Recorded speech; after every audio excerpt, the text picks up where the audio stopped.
Welcome back to my Game of Month challenge. This is Devlog number 3 on Void Racer. So this is where we left things off last time. The next thing that I knew I wanted to do is start working on the visuals. Now that I had most of the functional stuff there, at least the basics, I needed to start making this look better and look more like the game that I want it to be. And since I had the car looking the way that I wanted to, I moved on to the track. And I tried something a little bit new for this track.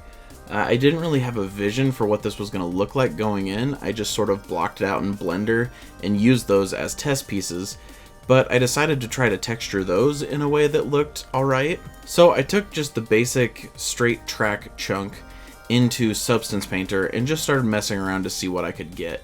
I looked at a few reference pictures for futuristic racetrack designs, so I knew that I wanted to have some lights somewhere on the track pieces that gave off some emissive glow, and I also wanted to have some metal looking panels, but I also wanted it to have some concrete spots as well, or spots that looked like they could be a material close to concrete, because I'm not going full futuristic with this, something like F-Zero, where you're racing basically spaceships, so it's still a car that looks like it could be in today's world, but I wanted to make it look a little futury. So this is what I ended up with, and I think it looks mostly like a normal road. There's a metal strip down the middle that has a few panels in it and just a couple different things to make it look alright.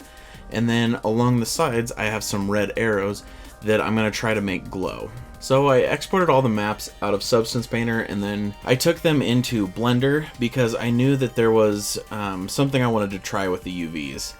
And I was going to try to basically use the same material for all the track pieces. But that would require me to stack the UVs in a way that each individual piece, no matter if it twisted or turned or curved, that it would map to the same texture files basically.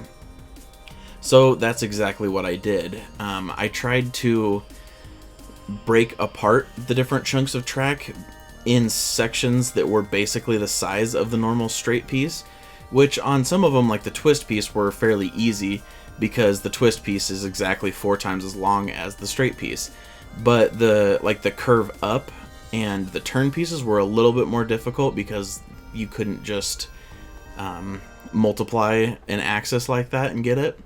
So I kind of just had to take a little creative license and move them around, which luckily putting the arrows in a strip like that made it really easy to just scale and resize and position those. So I didn't get any crazy warping of those arrows, and in some areas you get tiny arrows, some areas you get big arrows. I think I was able to find a pretty good balance. This was ultimately somewhat of a time-consuming process going through each of these track pieces and mapping the UVs this way, but I think it was still easier and less time-consuming than trying to go and recreate a texture for each of these map pieces. In the future, I would really like to have different types of tracks and not just a track that looks like this, but I figured to get at least the game and the feel and just all of the basics to make it a complete playable game, I needed to simplify the track as much as possible. So this is what I'm starting with. So let's try to take that into Unity, and I'm going to worry about the glow later because that's going to be its own thing altogether. So I'm just going to leave off the emissive material and try to get the rest of them looking good. So this is the result of adding the texture to all the track pieces. I think it looks pretty good. I think it'll look even better once we start tweaking some of the lights and getting more of the atmosphere the way we want it to. So the next thing that I needed to figure out was a skybox, because as I said, this is going to be a pseudo-futuristic racer, and it's called Void Racer, so it needs to take place in space, but the default skybox that Unity has is definitely not in space. And I was looking around for some HDRIs just to see what was out there and how people tackle this issue, and I actually didn't find a lot of space ones.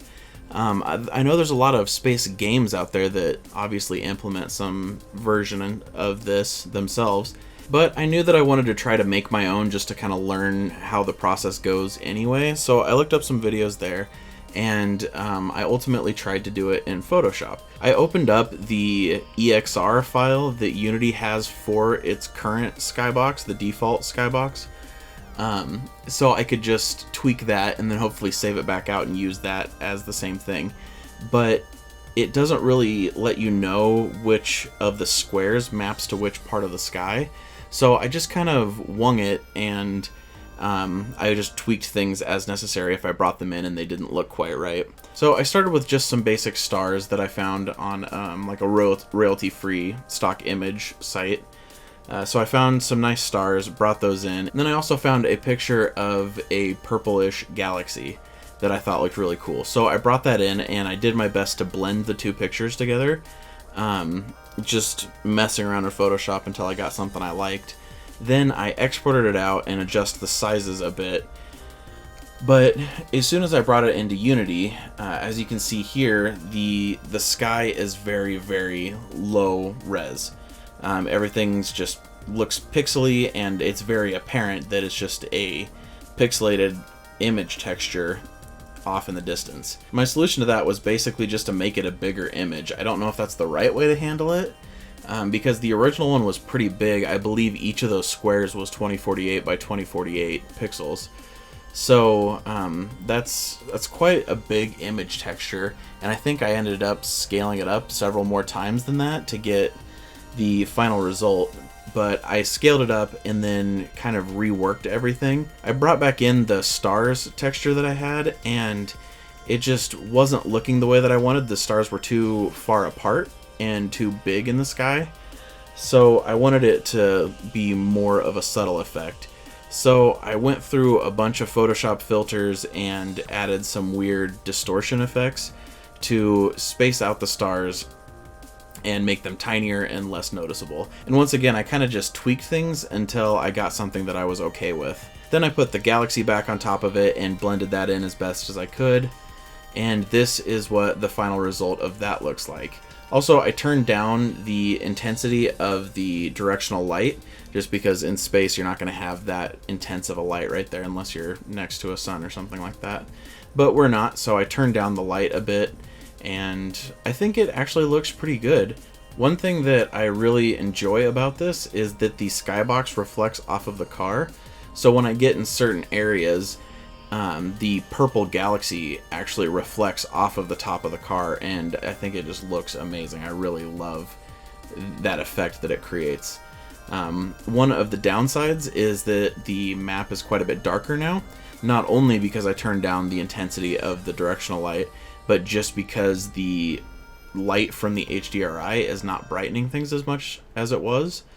So especially the underneath parts of the track where the directional light isn't hitting it, so it's in shadow, it's just completely black, so you really can't see anything.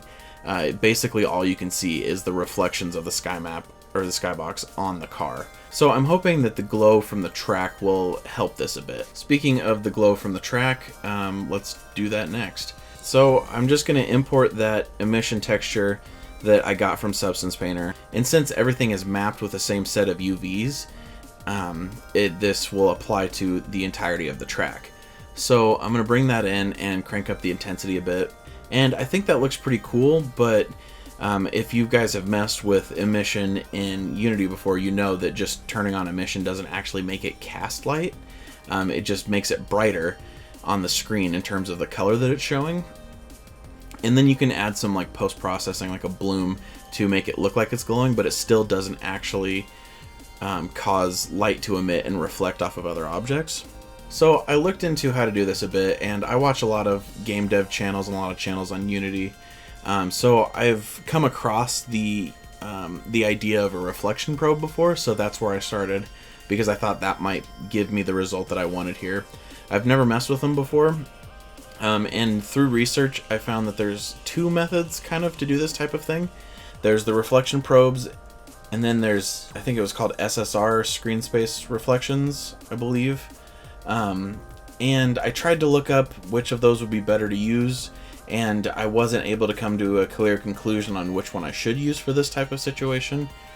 But I decided to go with reflection probes.